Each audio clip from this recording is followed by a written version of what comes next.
नमस्कार। 2016 में पंचायत स्वयंसेवक की नियुक्ति प्रक्रिया शुरू हुई थी।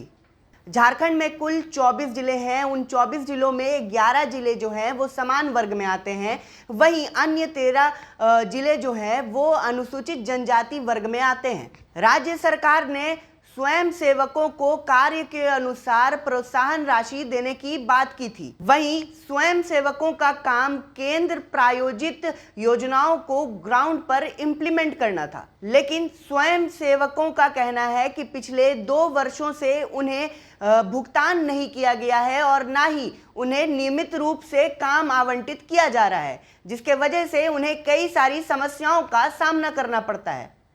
कहाँ से? बोकारो जिला से हैं? जी, हम बोकारो जिले से चंदनगढ़ी प्रखंड से हैं। कब से धरना में आप लोग बैठे हुए हैं? हम लोग का धरना तो 8 जुलाई से चल रहा है। अभी तक चल रहा है, लेकिन सरकार के पक्ष, ना उनका मंत्री, ना उनका प्रतिनिधि दल, ना उनका कोई डेलीगेशन हम लोगों से अभी तक नहीं मिले हैं, और ना ही हमारे कोई समस्या का उन्होंने कहीं विज्ञापन भी दिए हैं पेपर में कि हाँ उनका समस्या सुना जाए। इसे कोई अभी तक बात नहीं हुई है सरकार से। तो सरकार से आप लोग को क्या मांग है? सरकार से हम लोग का मुख्य मांग है कि हम लोग का मानदेय दिया जाए, हम लोग का स्थायीकरण किया जाए, और हम लोग का नाम जो है पंचायत। जैसे आप मांग बोले 5 मांग, जो आप लोग 5 मांगों से हमेशा धरना में बैठे हुए हैं, संक्षिप्त में 5 मांग बता दीजिए क्या क्या है। देखिए, पहला मांग है माननीय मुख्यमंत्री से 10 सदस्यीय प्रतिनिधि मंडल का वार्ता। वो इसलिए कि अभी तक मैंने आज 4था साल चल रहा है ना जी, सरकार का 4 साल से प्रयास कर रहे हैं, आज तक मुख्यमंत्री मिले ही नहीं कभी। इसी के लिए पहला मांग है प्रतिनिधि मंडल का वार्ता, दूसरा मांग है अस्थायीकरण, और तीसरा मांग है मानदेय, और चौथा मांग है समायोजन, और 5वां नाम है स्वयं सेवक। जो शब्द है उसका नाम हटा के पंचायत सहायक किया जाए। उसके पीछे भी रीजन है। आप बोलिएगा कि भाई आप स्वयं सेवक से नाम काहे हटाना चाहते हैं, तो अभी का जो ग्रामीण पंचायती राज मंत्री है ना, आलमगीर आलम जी, उनके दिमाग में क्या मालूम, पंचायत सचिवालय स्वयं सेवक है, नहीं है ERSS के स्वयं सेवक, ये दिमाग में बैठा हुआ है।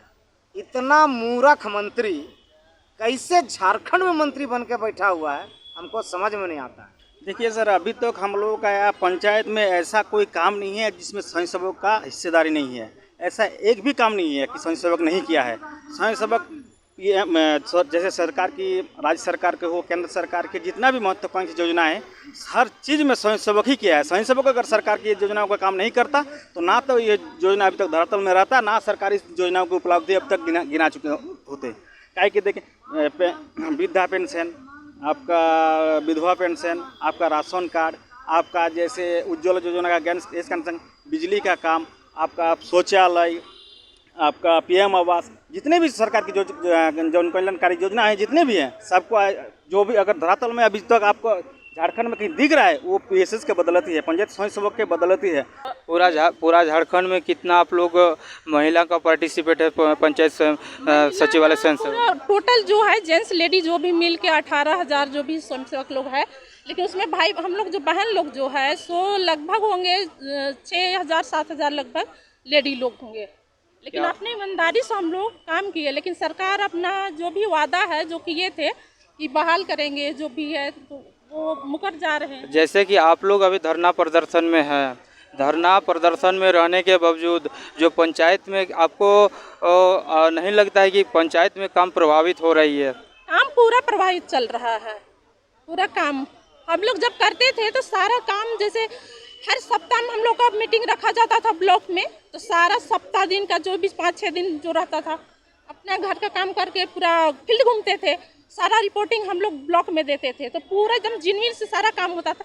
अभी तो पूरा क्या हो रहा नहीं हो रहा कोई पता नहीं। सारा आवास अभी तो 8 लाख आवास जो पेंडिंग पड़ा हुआ है, अगर हमारे स्वयं सेवक भाई लोग को अगर मानदेय मिलता तो 8 लाख अभी आवास पेंडिंग नहीं रहता। ये तो स्पष्ट दिखाई दे रहा है कि हम लोग को काम नहीं देने की वजह से, मानदेय नहीं देने की वजह से सरकार का काम भी पेंडिंग है, राशि भी नहीं मिल रहा है। अभी तक हम लोगों को मानदेय के रूप में कुछ नहीं, झुंझुना मिला, ठुनठुना, मतलब कुछ नहीं मिला अभी तक। हम लोग को सरकार ने झुंझुना पकड़ा दिया है कि तुम जाओ और आओ, झुंझुना बजाते रहो, उसमें अगर कहीं भीख मांग के कोई रुपये वैसे मिल गए तो उसी में अपना काम चलाओ, कुछ मानदेय नहीं मिलता। इससे पूर्व में आप लोग को किस तरह से मानदेय होता था, या फिर डेली वेजेज में काम करते थे या इंसेंटिव में काम करते थे? हम लोग पहले जैसे प्रधानमंत्री आवास कंप्लीट करोगे तो उसके बदले 500, अगर 6 महीने का पहले कंप्लीट हो जाता तो 1000, इस हिसाब से मतलब इंसेंटिव के हिसाब से, प्रोत्साहन राशि के हिसाब से हम लोग को मिलता रहता है। कि आप लोगों को टारगेट वाइज भी काम कराया जाता था? हम लोगों को तो टारगेट वाइज पे भी काम कराया जाता था। अभी आप लोग धरना में बैठे हुए हैं, तो क्या वहाँ के पंचायतों में समस्या उत्पन्न हो रही? बतौर जैसे आप लोग बता रहे हैं कि केंद्र प्रायोजित योजना को हम लोग काफ़ी धरातल में उतारने के लिए आप लोगों को काफ़ी अहम योगदान रहता था, जैसे आप लोग जियो टैगिंग वगैरह वगैरह सब कुछ काम करते हैं। अभी बतौर नहीं रहने के कारण क्या पंचायत में समस्या उत्पन्न हो रही है? क्या वहाँ के जनमानस की असुविधा हो रही है? आप देख लीजिए कि अभी जैसे पीएम आवास की जो धरातल में पीएम आवास पिछड़ने का काम जो अभी काम अभी जियोटेक देख लीजिए, पीएम आवास अभी जो हो रहा है, पीएम आवास का भी जियोटेक रिपोर्टिंग देख लीजिए। काहे कि सरकार बार बार वीडियो साहब चिट्ठी लिख के देता है कि इतने आवास इतने दिनों में कंप्लीट कराना है। हम लोग 8 जुलाई से छोड़ दिए, अभी एको जियोटेक नहीं हो रहा है, कहीं जियोटेक नहीं हो रहा है। किसी का जो प्रधानमंत्री आवास का जो सेकंड किस्त, दूसरा किस्त, तीसरा किस्त मिलता है वो भी नहीं मिल रहा। होगा कहाँ से? उसको डाटा कहाँ से मिलेगा? वो अभी तो कहीं किसी के घर देखे हैं?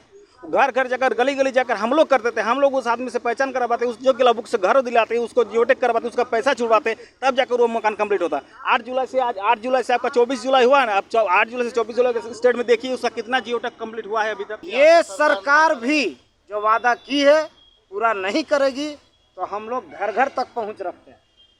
आज एक एक पंचायत में 400 500 आवास बना है और हम लोग दिलाने वाले। कल तक आपको याद होगा एक समय था कि आवास का काम सिर्फ पेपर में होता था, पर आज धरातल में दिखता है। कहीं भी जाकर देख लीजिए आप, शौचालय आपको दिखेगा धरातल में, प्रधानमंत्री आवास दिखेगा धरातल में। उन सब में काम किए कि नहीं किए? सब में हम लोग को टैग किया गया है और उसका बाद भी उन सभी का जो प्रोत्साहन है वो तो मिला ही नहीं। पर छोड़ दीजिए, वो प्रोत्साहन को हम लोग दे दिए इस सरकार को दान। मत दीजिए, रख लीजिए करोड़ों रुपया। एक एक स्वयं सेवक का 3 लाख 4 लाख रुपया प्रोत्साहन राशि है, उसको दान में दिए इस सरकार को कि जाओ कम से कम साला अबरी सत्ता बनाने में काम आएगा तुमको। पर हम लोग को तुम अपने काल में हम लोग को मानदेय लागू कर दो और अस्थायी कर दो, यही मांग। समस्या को अगर आप गिनाएंगे ना सर, तो समस्या का मतलब गिनते गिनते आपका मतलब पेन पेपर ख़त्म हो जाएंगे। सरकार तो सोच रहे हैं कि इन लोगों को कुछ देखे, इन लोगों से हम लोग काम कराते रहेंगे, लेकिन क्या उन लोगों का बीवी बच्चा बढ़िया स्कूल में पढ़ेंगे? हम लोग का बीवी बच्चों को पढ़ाने का लिखाने का भी हम लोग का कोई अधिकार है या नहीं है? अगर है तो हम लोग उस कैसे पूरा करेंगे? ना हमको पैसा मिलता है, ना हमको प्रोत्साहन राशि भी अब तक नहीं मिला है, ना हमको मानदेय मिला है। प्रोत्साहन राशि क्या है? आज देंगे कल नहीं, उसके बाद काम आएगा तो हम लोग क्या करेंगे? काम नहीं रहेगा तो क्या करेंगे? हम लोग का कीमती 7 साल 8 साल ले लिए हैं। हम लोग उस समय कोई 30 साल, कोई 32 साल, कोई 28 साल था।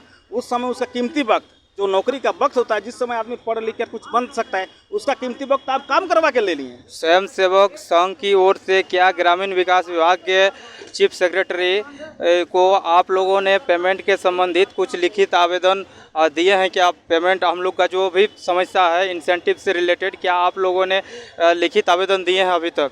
हम लोग तो उसके मानदेय के लिखित आवेदन, ये जो आपके हैं सब विधायक जितने हैं, विधायक स्पीकर समेत सभी का है, सभी से हम लोग लिखित आवेदन दिए हैं कि हम लोग का मानदेय किया जाए, हम लोग का स्थायीकरण किया जाए।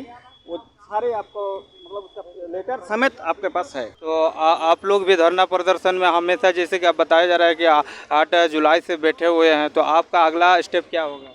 हम लोग का अब अगला स्टेप यही है कि आर पार का लड़ाई होगा। चाहे हम लोग जब तक सरकार हमारी मांगे, हम लोग की मांगे पूरी नहीं करती है, तब तक हम लोग अनिश्चितकालीन धरना में बैठे रहेंगे और हम लोग को बात को सरकार को मानना पड़ेगा। तो जैसा कि आपने सुना और देखा कि किस प्रकार से स्वयं सेवकों को क्या क्या परेशानियों का सामना करना पड़ता है और उन्हें किन किन चीज़ों से गुजरना पड़ता है। आपको हमारी ये पूरी रिपोर्ट कैसी लगी हमें कमेंट करके ज़रूर बताएं। अगर आप ये वीडियो फेसबुक पे देख रहे हैं तो हमारे पेज को लाइक करें। अगर आप ये वीडियो यूट्यूब पे देख रहे हैं तो हमारे चैनल को ज़रूर सब्सक्राइब करें। बहुत बहुत धन्यवाद।